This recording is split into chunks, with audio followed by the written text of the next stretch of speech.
El arma de fuego. Quizá la más influyente de las invenciones del hombre. La respuesta al sueño humano de ampliar su poder y su acción más allá del alcance de su brazo. Pocos mecanismos combinan tantas disciplinas, llevan asociados tantos intereses, suscitan tantas preguntas. A pesar de que el arma de fuego tiene una importancia fundamental en la historia moderna de la humanidad, aún se desconocen muchos datos fundamentales. ¿Quién la inventó? ¿Cuándo y dónde? Lo que sí conocemos con seguridad es su poder. No hay duda de que las armas de fuego contribuyeron a delimitar nuestras fronteras, incluso a moldear nuestra cultura y nuestras creencias religiosas. Tanto si se emplea su fuerza para hacer el bien como para hacer el mal, tiene poder sobre la vida y la muerte. ¿En qué consiste un arma de fuego? Todos sabemos lo que ocurre al apretar el gatillo. Su funcionamiento básico es bastante sencillo, pero ¿qué es? Quizá Oliver Winchester sea quien dio la mejor descripción. Un arma de fuego es un dispositivo que sirve para arrojar balas. Oliver Winchester. ¿Y cómo arroja este dispositivo las balas? Para comprender la historia y la evolución de las armas de fuego, primero debemos entender cómo funcionan. En palabras sencillas, un arma de fuego consta de solo tres componentes. Primero, un tubo o cañón para enviar el proyectil en línea recta. Segundo, un objeto o bala que vuele a lo largo del cañón. Y finalmente la pólvora, que al prender emana un gas explosivo que expulsa la bala del cañón a gran velocidad. Parecen sencillas en teoría, pero lo cierto es que su mecanismo admite solo pequeños márgenes de tolerancia y su buen funcionamiento depende de principios físicos tremendamente complicados. Aunque mucho antes de su invención, el hombre fue poco a poco realizando su sueño de ampliar su alcance. Durante siglos, el poderío humano provino únicamente de su fuerza muscular. Los hombres lanzaban piedras y los guerreros arrojaban lanzas. La búsqueda de un mayor poder originó catapultas de extraña apariencia y grandes ondas. Aunque resultaban amenazadoras y útiles para abrir brechas en los muros de los castillos, estos artilugios eran difíciles de transportar. Debido a su gran tamaño, apuntar y acertar a un blanco del tamaño de un hombre era casi imposible. El arco y las flechas permitieron por primera vez disponer de un método certero y fiable para defender y alimentar a la familia. Pero llegar a ser un buen arquero requería años de entrenamiento y aún más años de práctica llegar a ser siquiera remotamente útil en un ejército regular. Aunque la ballesta era mucho más potente y precisa, útil incluso para derribar a un caballo con armadura, resultaba demasiado grande, pesada y aparatosa. En última instancia, el uso del arco no modificó excesivamente los usos bélicos con respecto a los tiempos en que se arrojaban piedras. Fue la invención de la pólvora lo que transformó el mundo para siempre. Al igual que muchos otros hechos de la historia de las armas de fuego, este épico descubrimiento ha alimentado muchas leyendas. Según una leyenda popular, el inventor fue un monje alemán llamado Berthold Schwarz, que supuestamente, mientras intentaba fabricar oro a partir del mercurio, dio con la fórmula de la pólvora. La leyenda asegura que varias veces estuvo a punto de perecer a causa de su explosiva invención. De acuerdo con el pensamiento filosófico del siglo XIII, cualquier sustancia explosiva era obra del diablo. Se dice que el propio Satanás asistió a Schwarz en su descubrimiento. Lo cierto es que la existencia misma del padre Berthold es bastante dudosa. No existen pruebas de su nacimiento, ni registro de su bautismo, ni tumba, ni testimonio de su función en el monasterio. Jamás se han hallado indicios que demuestren que realmente vivió. Berthold Schwarz no existió, no hay pruebas de ello. Desde luego es interesante que escogieran el nombre de Schwarz, que significa negro en alemán. Nos están hablando de nigromancia, de lo oscuro y lo demoníaco. Por supuesto, la pólvora y las armas de fuego siempre tuvieron connotaciones demoníacas en los primeros tiempos de su existencia. De modo que pienso que Berthold Schwarz constituye solo una forma de explicar la invención de la pólvora. Los compuestos químicos capaces de provocar una explosión ya eran conocidos mucho antes de la invención de la pólvora y, por supuesto, de las armas de fuego. Multitud de textos chinos e indios redactados alrededor del año 1000 a.C. se refieren a las armas de fuego, el trueno de los cielos y el fuego devorador. Se ha dicho que cuando los egipcios invadieron China, varios siglos antes de Cristo, lo hicieron empleando tormentas de relámpagos y truenos arrojados desde el cielo. Lo más posible es que se trate de una referencia a petardos o alguna sustancia humeante empleada para amedrentar al enemigo. Cómo, dónde y quién inventó la pólvora siempre será objeto de especulaciones. La primera mención que conservamos de la auténtica fórmula de la pólvora, compuesta básicamente de nitrato de potasio, o salitre, azufre y carbón vegetal, procede de Inglaterra y data de mediados del siglo XIII, cuando el filósofo, escritor, científico y alquimista Roger Bacon la formuló. Es incuestionable que probablemente se conociera en fecha anterior. Sin embargo, esta es la primera constancia escrita. Es muy posible que se trate de un invento europeo. Quizá proceda de Oriente Próximo o de Extremo Oriente. No lo sabemos. Probablemente nunca se sabrá. Roger Bacon era consciente del peligro que encerraba este invento. Así que impidió que la fórmula cayera en manos indeseadas mediante el uso de anagramas y cifrados. De modo que aún en nuestros días, algunos códigos solo han sido parcialmente descifrados. Pero es seguro que conocía la fórmula y guardó silencio sobre ella para evitar futuros males al mundo. Y esa es una razón importante para que deseara guardar el secreto. El primer uso conocido de la pólvora fue en los cañones del siglo XIII. Los cañones primitivos eran tan grandes y gruesos que parecían barriles. De esta semejanza procede el término cañón de barril. Pesaban varias toneladas y disparaban enormes piedras, en ocasiones de más de 100 kilos de peso. Los proyectiles de piedra eran tan grandes que a menudo se extraían in situ. A pesar de que su uso provocó modificaciones en la construcción de los castillos, al igual que sus predecesores, la catapulta y la honda, estos cañones tan monstruosos difícilmente podían acertar a una persona. No obstante, el efecto psicológico de una piedra de 100 kilos arrojada hacia el castillo era como mínimo terrorífico. Los artilleros demostraron su pericia disparando sobre la ciudad desde una gran distancia. Lanzaron multitud de grandes piedras. Gracias a Dios, ningún hombre, mujer o niño fue alcanzado entre las casas, aunque por poco. Anónimo 1346. Estos aparatos infundían pánico. La gente jamás había visto algo semejante. Escuchas un trueno, ves una humareda y percibes ese olor a azufre. Se diría que es algo surgido del infierno. Muchos cañones se fabricaban con forma de dragón, demonio o cosas así, lo que les daba un aspecto pavoroso, ya te alcanzase el proyectil o no. El calibre era importante a la hora de derribar murallas y edificios, pero constituía un obstáculo cuando se pretendía presentar batalla a un ejército. Era preciso un cañón capaz de disparar balas más pequeñas y con mayor frecuencia. A finales del siglo XIV, los fabricantes de cañones desarrollaron el cañón o bombarda de mano. Esta es una extraña reproducción en bronce de un cañón de mano fabricado según métodos europeos medievales para la corte imperial japonesa. Esta es la longitud mínima para, teniendo en cuenta el calibre de la boca, poder llevar una carga suficiente de pólvora. Se le puede acoplar un mango o sujetarlo con la mano enguantada, como se prefiera, y funciona. Resultaba peligroso para el usuario si no se cargaba correctamente, o si empezaba a resquebrajarse, o si tenía defectos imperceptibles. El valiente que se atreviera a manejar esta impredecible granada de mano introducía en el cañón un poco de pólvora en bruto. A continuación metía la bala y finalmente aplicaba un cabo de mecha encendido al fogón. Si aquello no reventaba en 1000 pedazos matando a todos los circundantes, la bala salía disparada. Aparte de su inseguridad, el mayor inconveniente del cañón de mano residía en la imposibilidad de dirigir el tiro. Lo más que se podía hacer era apuntar, disparar y rezar para que la bala cayera en las proximidades del enemigo. En cualquier caso, si alguna bala alcanzaba su objetivo, podía atravesar fácilmente la mayoría de las corazas de la época. Por si fuera poco, mientras que llegar a ser un buen arquero requería una vida entera de entrenamiento, en pocas semanas se podía convertir a un campesino en un tirador aceptable.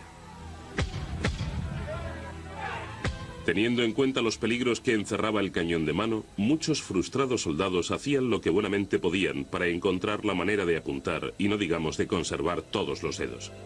Alargar los cañones de mano hasta la longitud de 2 hombres parecía el paso evolutivo lógico, pero desde luego no resultaba ni práctico ni seguro. Miles de anónimos cañoneros apuntaron, afirmaron sus pies y dispararon sin más resultado que ser despedidos violentamente por el retroceso, seguidos muy de cerca por su arma humeante. Tenía que existir un método mejor. Este método sería desarrollado por un genio anónimo en un lugar y en una fecha desconocidos.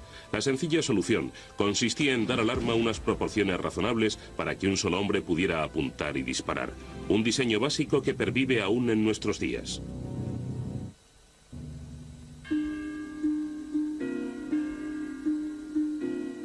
Llevaban consigo un artilugio de entre 30 y 60 centímetros de longitud, recto, pesado y hueco. Sin embargo, uno de sus extremos estaba cerrado. Introducían un misterioso compuesto en su interior junto con un pequeño trozo de plomo. Al prender el compuesto, el trozo de plomo salía disparado y todo se iluminaba con el resplandor de un relámpago. Se oía un sonido como el del trueno, de forma que los que estaban en las cercanías se tapaban los oídos con las manos. Carta anónima japonesa 1542. Esta carta demuestra que pasó algún tiempo antes de que las armas de fuego se extendieran por todas las culturas antiguas. Más de 200 años antes, en 1326, se realizó la primera representación gráfica de un arma de fuego para el libro de instrucción real del príncipe Eduardo III de Inglaterra. Se piensa generalmente que ya existían en fecha anterior a esta ilustración. La documentación y los artefactos descubiertos por la arqueología en varios yacimientos demuestran que las primeras armas de fuego son realmente cañones con forma de grandes vasos, en los cuales se introducía la pólvora junto con un proyectil, una bala, una lanza o una flecha, lo que fuera. En el extremo trasero de este dispositivo había un agujero al que, una vez cargado, se acercaba una llama y posiblemente reventaría en muchas ocasiones. Pero eso es parte de la evolución del arma de fuego. Se aprende practicando. La forma de los cañones primitivos se inspiró en las campanas de las iglesias. En los talleres de fundición donde se fabricaban las campanas, se podía fundir esta clase de piezas sin necesidad de introducir demasiadas modificaciones. Pero no tuvo que transcurrir mucho tiempo para que estos cañones empezasen a cobrar la forma de auténticas armas de fuego. Mediado el siglo XV apareció el primer verdadero fusil. Con el tiempo, evolucionaron de ser un pequeño cañón a lo que llamamos arcabuz. Tiene ya un aspecto muy similar al de los fusiles modernos, con su cerrojo, culata y cañón. Esta arma se cargaba por el cañón. Se introducía la pólvora por la boca, se metía también la bala y se atacaba todo con la baqueta. Para efectuar la detonación se empleaba una especie de cerrojo muy primitivo. Aunque el arcabuz se parecía mucho al fusil moderno, su funcionamiento era muy diferente. Para la detonación, el cerrojo necesita una mecha consistente en un cordón encendido, con un aspecto parecido al de una cuerda de tender, impregnado en nitrato de potasio, también llamado salitre, y del que está compuesta la pólvora, que arde a una velocidad de unos centímetros por minuto. Se prendía justo antes de entrar en batalla. Algunos soldados se colocaban mechas encendidas en el ala del sombrero para tener siempre una a mano, cada vez que quisieran colocarla en una especie de primitivo percutor. Este primitivo percutor formaba parte del mecanismo del cerrojo. El término cerrojo no se refiere solamente al arcaico martillo que sujeta la mecha, sino también al gatillo que libera la mecha encendida y la acerca al fogón de la cebadura. Esta provoca que se prenda la carga de pólvora principal que hay en el interior del cañón. El término cerrojo se usó posiblemente por analogía con el funcionamiento de los cerrojos en aquellos tiempos. Es más que posible que los primeros arcabuces se construyeran copiando los mecanismos empleados por los cerrajeros de la época. Al principio el mundo del siglo XV no prestó demasiada atención al nuevo invento, pero en poco tiempo se reconoció la importancia de estas armas. Se produjeron grandes cambios en los usos bélicos, la sociedad y la forma de gobierno, todos ellos originados por este nuevo instrumento de vida, muerte y poder. Las armas de fuego son los más comunes y apropiados instrumentos para la guerra. Pocos medios de causar la muerte como este se han descubierto en el decurso de los siglos. No habríamos avanzado tanto desde la generación de nuestros padres si no existiera este instrumento capaz de un solo golpe de transformar nuestra tradición. Canino Belli, Venecia, Italia, 1663. El sistema de cerrojo era muy conocido por los colonizadores de Nueva Inglaterra. Resultaba muy peligroso porque tenías una mecha encendida junto a la pólvora negra. Al apretar el gatillo, este serpentín bajaba y la prendía. Pero además, llevabas un morral lleno de pólvora negra y balas. Así que eras algo así como una bomba ambulante a punto de estallar.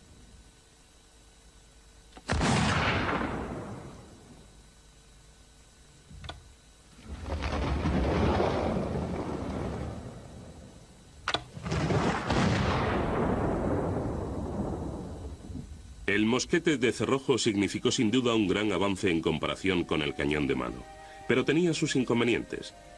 El principal problema era que el viento podía llevarse la cebadura del fogón. Igualmente frustrante podía resultar que la mecha estuviese demasiado húmeda como para que la pólvora prendiera. Una ligera nevada era suficiente para inutilizar esta arma. Incluso las réplicas modernas que utilizan pólvora negra de alta calidad no sirven para nada si nieva. Oh, no ha funcionado. Bueno, ahora sí que lo hará. Imagínese que ocurre esto en mitad de la batalla.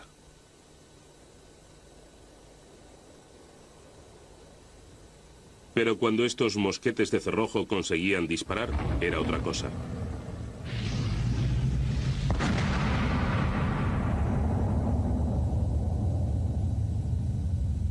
Una explosión increíblemente atronadora. Un buen susto para quienes no hubieran visto ni oído un cañón. Y no digamos estos monstruosos fusiles. Creo que en un principio fueron apreciadas tanto por sus efectos psicológicos como por sus efectos físicos, ya que los primeros eran muy certeros. Es decir, durante los primeros 50 o 100 años de la historia de las armas de fuego, había que tener muy mala suerte para recibir un disparo, a no ser que no tuvieses tiempo para apartarte. Imagínense a un campesino europeo que jamás hubiera oído un sonido intenso enfrentándose a un extraño artilugio que escupe llamas al tiempo que produce un estrépito de 1000 demonios. Es harto probable que creyera hallarse ante la presencia del Todopoderoso o algo parecido, ¿no es así? Nos resulta difícil comprender el efecto psicológico que podían tener sobre la gente de hace 800 años, realmente difícil, porque nosotros estamos habituados a los ruidos fuertes y ellos no. El ruido atronador producido por estos mosquetes se debía en gran medida a la tremenda potencia que requería un cañón tan grande, a veces de hasta 2,5 centímetros de diámetro. La pólvora primitiva era bastante poco efectiva, la calidad de sus ingredientes era variable y las medidas imprecisas, por lo que la pólvora resultante era poco potente. Por tanto, había que hacer algo para maximizar la eficacia de los disparos. Además, las grandes balas de plomo a menudo se usaban contra los caballos, no contra las personas. Durante unos 500 años, posiblemente fue más importante desmontar a un caballero derribando a su caballo que disparar sobre un ser humano, porque el caballero era el elemento armado más peligroso del campo de batalla. También era más caro de contratar, entrenar y mantener. Si un mosquetero llegaba alguna vez a derribar a un caballero, probablemente había cumplido con su misión de soldado para toda su vida de servicio. Las lesiones producidas por las armas de fuego eran muy diferentes a las que acostumbraban a tratar los cirujanos de aquellos tiempos. Normalmente lo más deseable era recibir una herida mortal de necesidad. Si alguien sobrevivía a un disparo de mosquete, los poco cualificados cirujanos de entonces podían resultar más letales que la herida en sí. Esto queda patente al leer una receta del siglo XVI para la cura de lesiones producidas por armas de fuego. Tómense aceite y vino a partes iguales. Inyéctense en un perro vivo y hiérvase el animal. Su carne junto con el aceite, el vino y otros ingredientes componen el remedio. Enseguida se hizo evidente que la armadura no era suficiente para protegerse de estos primitivos mosquetes. Fabricar armaduras antibalas se convirtió en un negocio redondo. De hecho, Probaban las armaduras disparando una bala a la loriga. Se puede encontrar armaduras que superaron la prueba y podemos ver la abolladura que demostraba al cliente, el rey o quien quiera que fuese, que podía sobrevivir a un disparo. Pero el caballero no era el único que debía preocuparse por el peligro de estas armas. El arcabuz resultaba a menudo más peligroso para quien lo manejaba que para cualquier otro. Llevar un arcabuz suponía manipular una bomba de relojería. Llevabas recipientes repletos de pólvora colgando alrededor del pecho, lo que resultaba poco seguro. Ocurría con mucha frecuencia que alguien perdiera la vista o saltara por los aires y cosas así. Así que nunca fue un arma realmente segura, pero menos es nada. Aparte de los problemas derivados de la lluvia, el viento y las explosiones fortuitas, una mecha encendida en la oscuridad podía poner al enemigo sobre aviso de la presencia de un soldado, convirtiéndolo en un blanco perfecto. Incluso a la hora de cazar, el olor del azufre quemado de la mecha era suficiente para alertar a la presa más desprevenida. No obstante, a pesar de todas sus desventajas, el arcabuz era asequible y su mantenimiento relativamente barato. Dado que la guerra en Europa era un asunto sometido a unas formalidades, normalmente entre pequeños ejércitos y aprovechando el buen tiempo, el arcabuz fue el arma de fuego más habitual durante más de 200 años. Pero América era otra cosa. Todo el mundo estaba enzarzado en batallas contra los indios nativos. Los combates continuaban día y noche con lluvia o con sol. La asequibilidad y la sencillez en el manejo eran algo secundario para la gente cuya vida ahora dependía de un arma. Si existía un arma de fuego mejor, los americanos la querían. Con tantas mentes en ebullición, estaban a punto de surgir nuevas armas. Europa estaba desarrollando las mejores y el mundo las esperaba impaciente.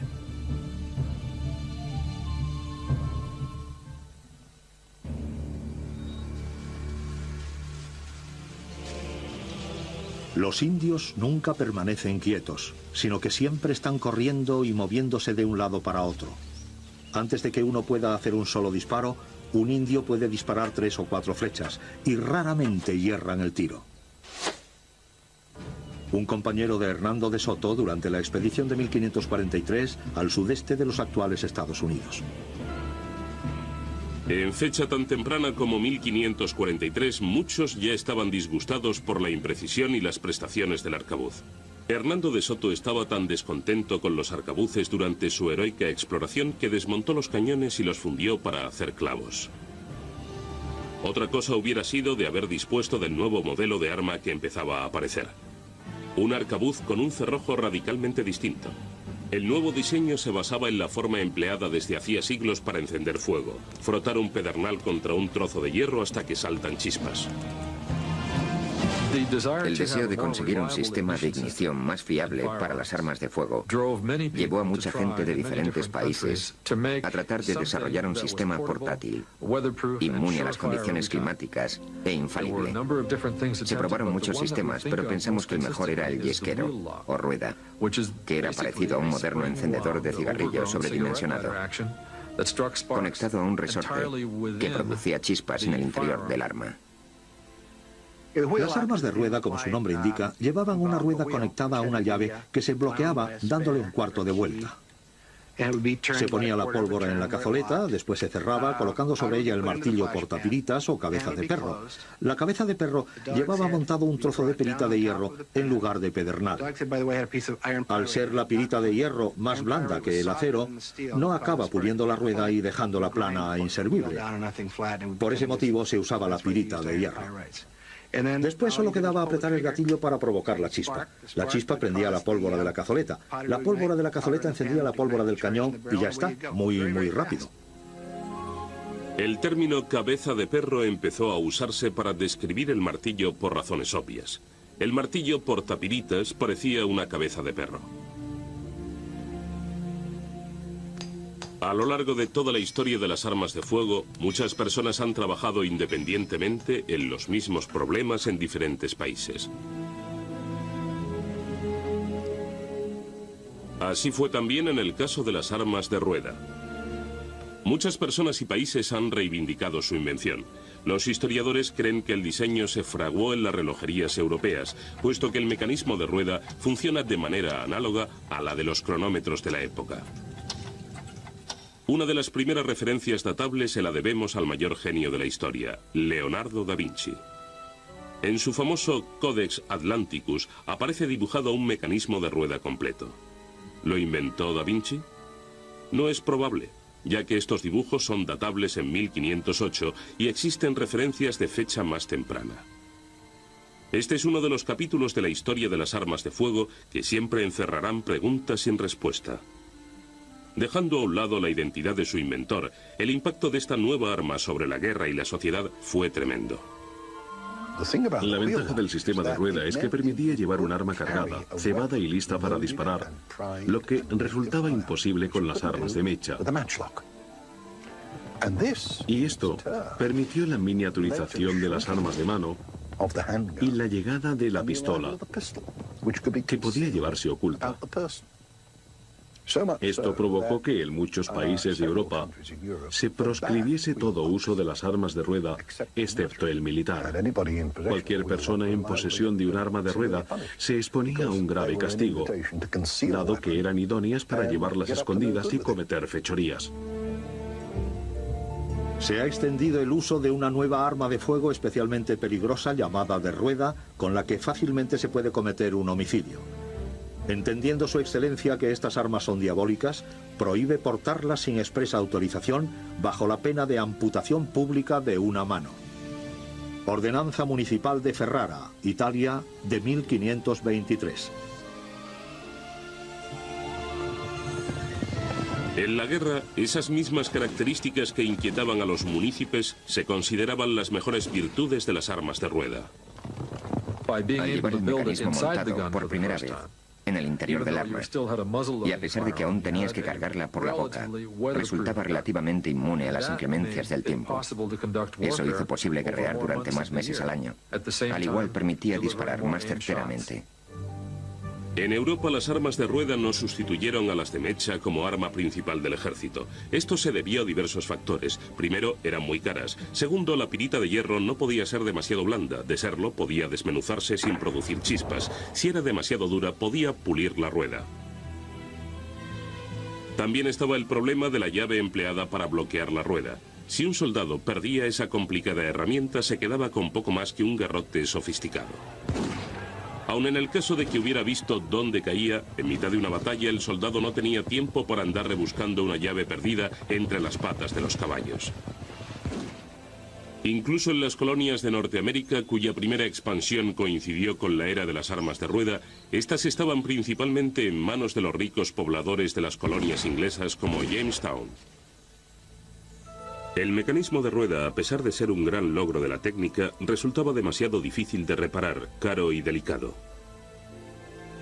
Un mecanismo de rueda, si estaba bien construido, funcionaba como un buen reloj, siempre fiable. No obstante, había un factor que siempre se debe tener en cuenta para todas las armas fabricadas hasta finales del siglo XVIII. La pólvora negra deja mucho residuo al arder y a menos que se limpie el arma frecuentemente, puede llegar a taponar el fogón inutilizando el mecanismo.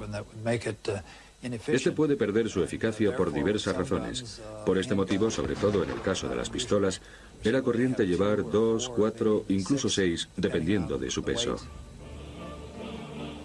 El mecanismo de rueda constaba de más de 50 piezas diferentes, por lo que las reparaciones quedaban reservadas para los más prestigiosos maestros armeros, los cuales desgraciadamente no abundaban.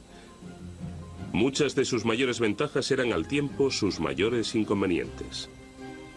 Para evitar el antiguo problema de la exposición de la pólvora de la cebadura al viento o la lluvia, la cazoleta llevaba una tapa que iba cerrada hasta el momento de tirar.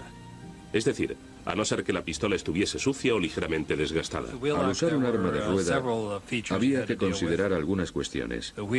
La rueda debe girar en oposición a las piritas, pero hay una tapa de cazoleta, así que después de cebar la cazoleta, hay que taparla y después colocar la pirita sobre ella.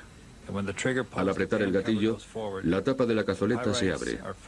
La pirita golpea la rueda y se produce la chispa que prende la carga. Sin embargo, algunas veces la tapa se interponía, de modo que había que colocar la pirita contra la rueda, dejar la tapa abierta y apretar el gatillo.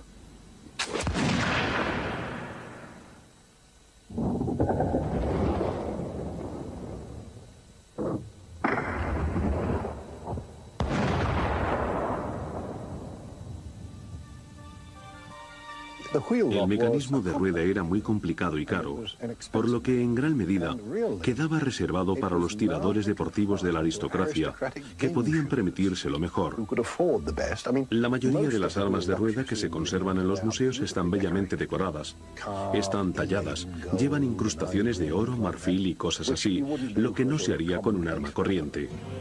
Esta perteneció a un duque o algún gerifalte por el estilo, y esta gente quería lucir sus armas.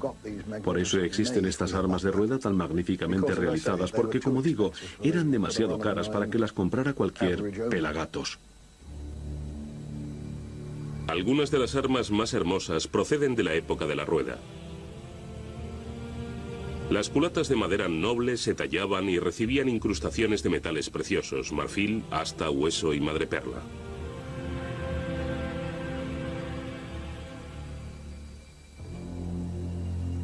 Las piezas metálicas llevaban grabados o se cincelaban en alto relieve. Los motivos militares, eróticos o incluso grotescos se labraban a gusto del consumidor.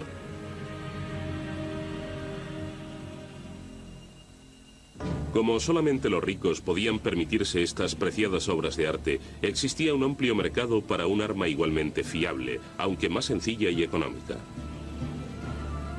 Alrededor de 1650 disminuyó la popularidad de las armas de rueda, debido a la aparición de una nueva generación de armas con un nuevo tipo de cerrojo, que perduraría incluso hasta el siglo XX, las armas de pedernal o de chispa.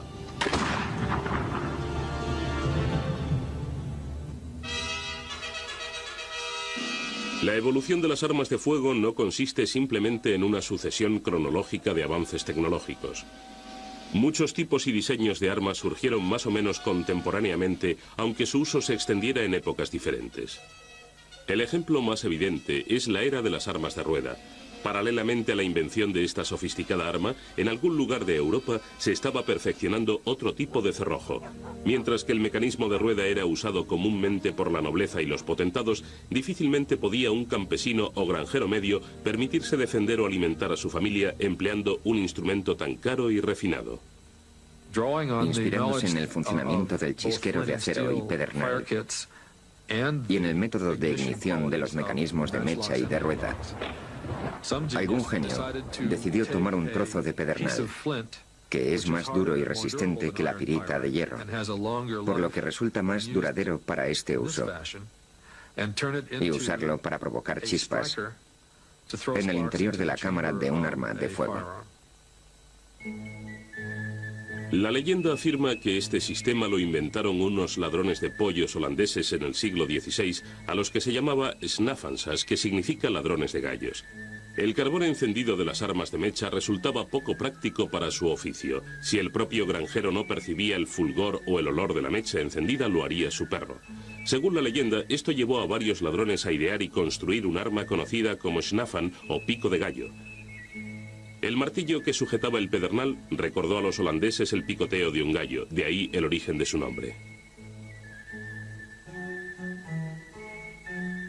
El snafan era un arma fiable, aunque susceptible de recibir daños, ya que los resortes y palancas estaban montados en el exterior, haciéndola vulnerable a las condiciones climáticas y a los daños físicos.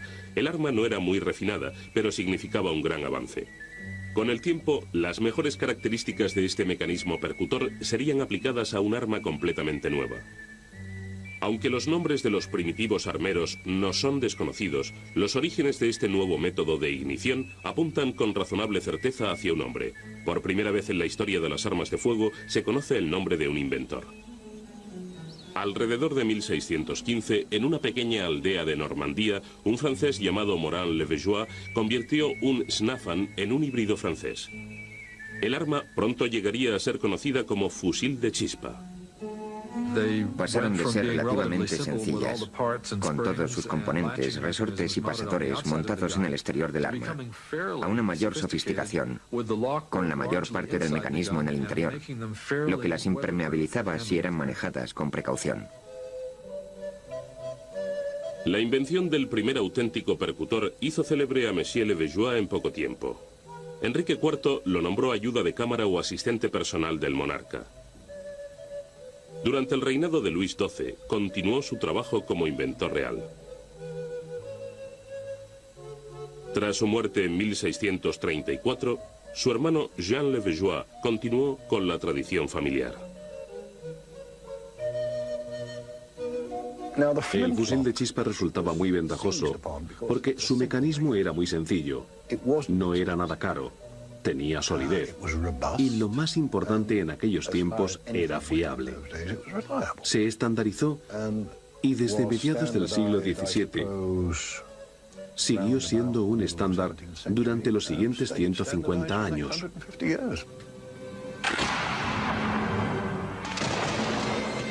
El fusil de chispa fue empleado en las guerras más importantes del siglo XVIII. Esta arma contribuyó a decidir quién reinaba en Austria y España. Ayudó a hacer de Francia la primera potencia europea. Asistió a los británicos en la defensa de sus colonias norteamericanas. Fue empleada por los revolucionarios americanos en la década de 1770 en la obtención de su independencia de Inglaterra y después para defender a la nueva nación en 1812. Esta arma puso fin a las guerras napoleónicas. El método de carga de este mosquete era el mismo que el de todas las armas de su época, por la boca. Se sujetaba verticalmente y se vertía la pólvora en el cañón, seguida de una bala de plomo que se atacaba fuertemente contra la pólvora usando la baqueta. Se colocaba la pólvora en la cazoleta. Esta se taponaba con el acero y se llevaba el martillo hasta el final de su recorrido. Al apretar el gatillo, el pedernal golpea el acero arrancándole partículas diminutas que causan las chispas.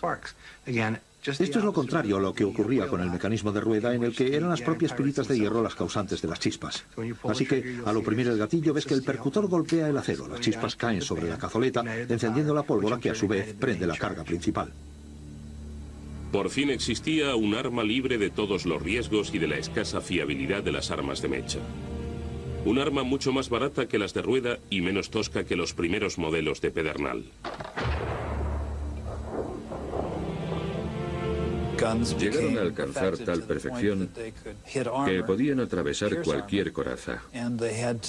Así que los coraceros tuvieron que buscar una nueva forma de defenderse de las armas de fuego.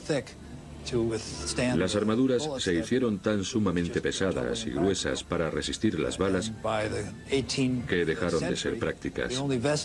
En el siglo XVIII, el último vestigio de armadura era la gorguera usada por los suboficiales y el ejército británico.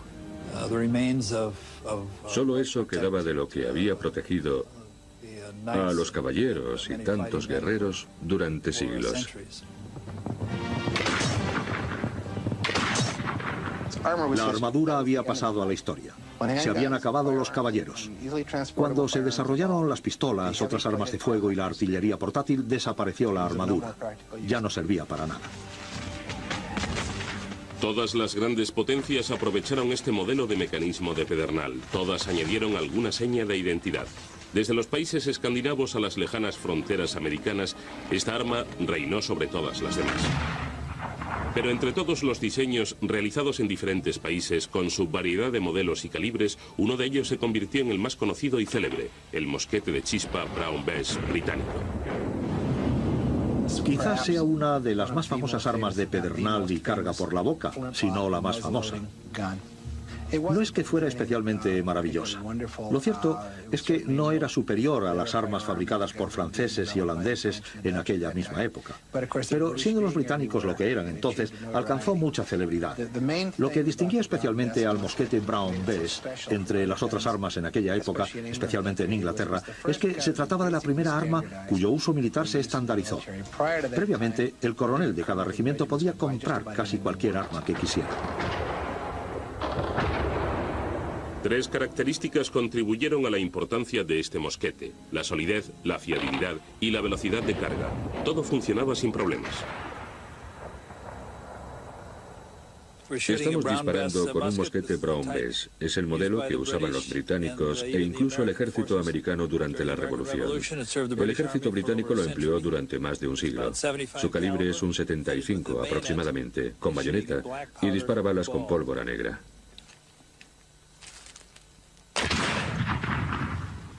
Tiene mucho retroceso. Es muy preciso hasta los 45 metros.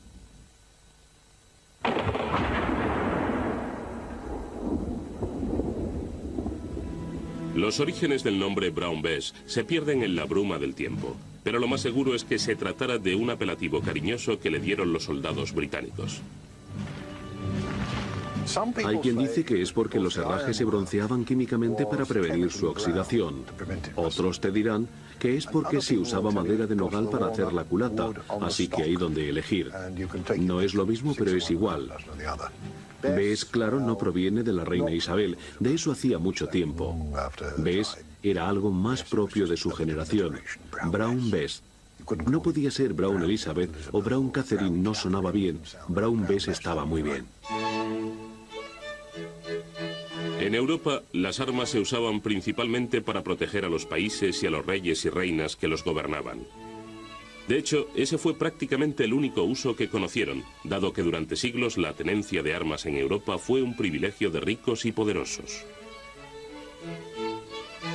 Los ricos, en aquellos tiempos, eran por regla general los duques, reyes, príncipes, emperadores y demás. Y a estos no les interesaba permitir que los siervos y la gente común poseyesen armas, porque de repente podían darse cuenta de que ya no necesitaban un duque para nada. Las armas de fuego dan a la gente corriente la posibilidad de ser libre. Un arma de fuego es un elemento que iguala y da un gran poder, así que les interesaba controlarlas.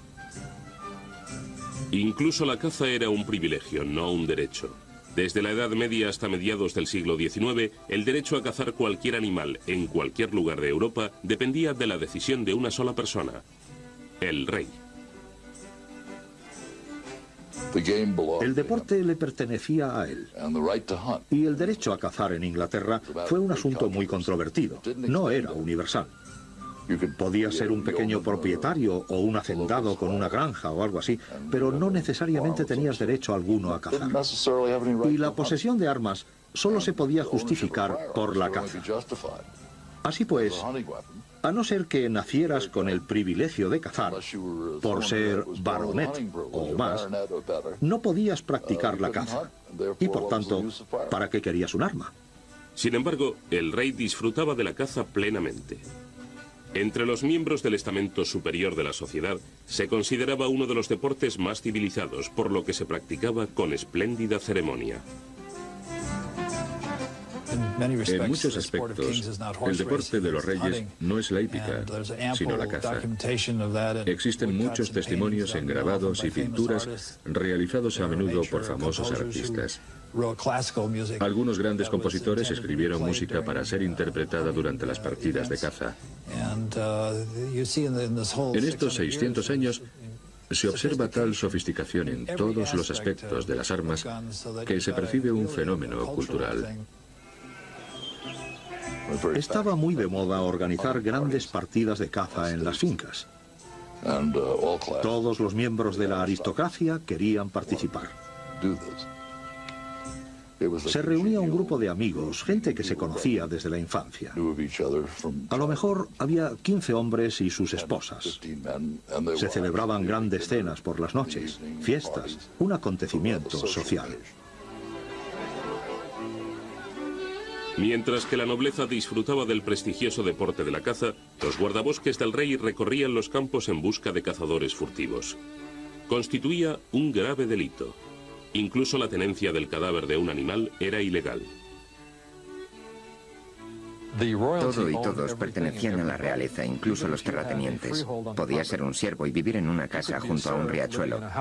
Pero si cogías el arco y flechas o un arma de fuego y matabas a un ciervo, probablemente te ahorcaban por ello en la mayoría de los países controlados por familias reales. Pero con el paso de los años, el poder de la nobleza dio paso al de la burguesía dedicada al comercio. Cualquiera que pagase al rey o incluso le prestase dinero podía obtener el privilegio de cazar. A pesar de que la caza era principalmente una actividad propia de los ricos, más y más gente empezó a practicarla. A resultas de ello, el tiro evolucionó hasta convertirse en un deporte a escala internacional. El tiro al blanco llegó a ser un gran negocio. Un caballero podía demostrar su valía disparando continuo a una diana. El mercado de las armas de fuego crecía de día en día por todo el mundo, y hacia el año 1770 la pistola sustituyó a la espada como complemento del vestido entre los hombres distinguidos. Por extraño que parezca, también desbancó a la espada como arma preferida para el duelo.